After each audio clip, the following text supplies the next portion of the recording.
Hello and welcome back to 365 Days with mxmtoon. I'm Maia, a singer, songwriter, video maker, Oakland native, and a channel surfer. I'm also a huge fan of history. I love untold stories, gross facts, hidden secrets, anything weird, dark, and funky from the past.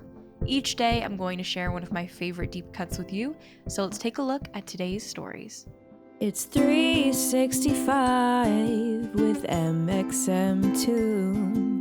New facts every day, so don't leave too soon. I'm gonna teach you stuff, no it won't be tough. Gonna go a year till you've had enough. It's 365 mxmtoon. On this day in 1967, the world's first live global satellite TV program was aired. Instead of broadcasting from towers to antennas, satellite TV sends signals through space satellites. Let's look back on how this moment changed TV forever. A television station broadcast for the first time in 1928. It was W2XB, now known as WGRB, broadcasting from Schenectady, New York. If you ever wondered where radio stations got their call signs, here's how. Different countries were assigned certain letters, A to Z, and the US got K, W, A, and N. A and N are used for the military, so that's why, if you're in the US, your local radio station might be something like WHYY or KEXP. But these broadcasts were local and couldn't be simulcast across the world in the way that we see today. So, to air a live global program just 40 years later was a feat. The program was broadcast to 31 countries on every continent except Antarctica. Aptly titled Our World, the 2.5-hour show highlighted the best arts and culture from 14 participating countries. It took 10,000 technicians and producers around the world to write scripts, shoot the footage, and manage the logistics of this unprecedented moment. Over 1.5 million kilometers of cable quite literally linked the disparate countries together to make the simulcast possible. Even though this event brought the world together in some way, it's not as though global politics were all hunky-dory. The broadcast occurred in the midst of the Vietnam War, which lasted from 1955 to 1975. Just weeks before the show, the Six-Day War broke out in the Middle East between Israel and Jordan, Syria and Egypt. Despite the war's brevity, it escalated regional tensions that remain today. This war ended on June 10, 1967, just 15 days before this global broadcast, which had been in the works for 10 months. In response to Western coverage of the war, Eastern Bloc countries like the Soviet Union, Germany, and Poland pulled out of the event. This was also complicated tech-wise, since the Soviet Union contributed one of the 4 communication satellites that would make the event possible. But still, the show must go on. Estimates show that between 400 million and 700 million people tuned in to watch. At the highest estimate, that's almost 1 out of every 5 people alive at that moment. The event was created by the BBC's Aubrey Singer, a broadcasting executive, and the British segment of the show became the most famous. To close out the event, the Beatles performed All You Need Is Love for the first time. In the context of the Vietnam War, the Beatles were asked to write a song with a positive message.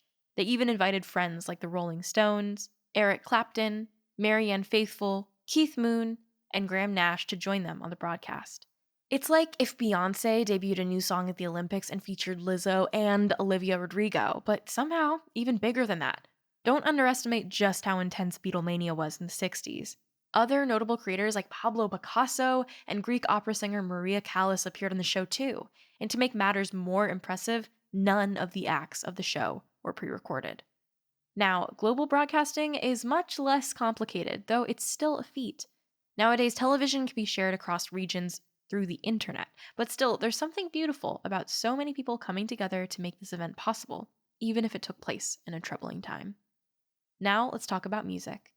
Today, in 2016, 50 Cent was arrested for using a curse word during a concert in St. Kitts, where it's illegal to use explicit language.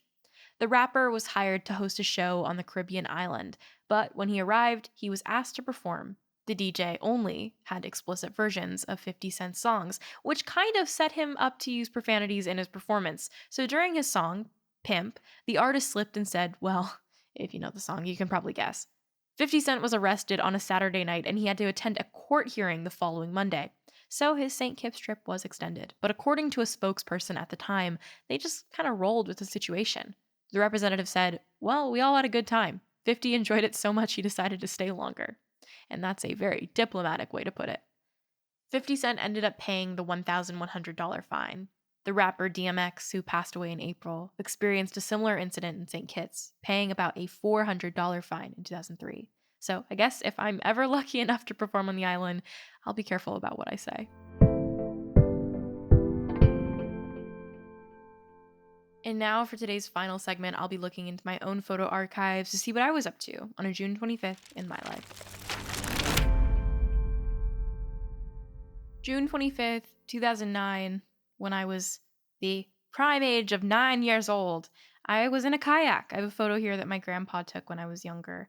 And I was wearing a 101 Dalmatians life vest. I had a pink styrofoam visor on, some brown khaki sweatpants shorts, and I was kayaking in Lake Champlain in upstate New York, which I actually just recently visited. I went to see my grandma, and I did not go kayaking, but it's still one of my favorite things. I've liked kayaking my whole entire life, and it's really cute that I can see a 9-year-old version of myself who looks almost virtually identical to my 20-year-old self, doing the same thing that I enjoy doing nowadays.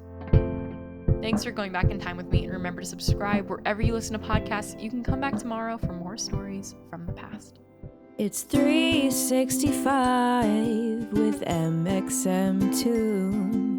New facts every day, so don't leave too soon. I'm gonna teach you stuff, no it won't be tough. Gonna go a year till you've had enough. It's 365.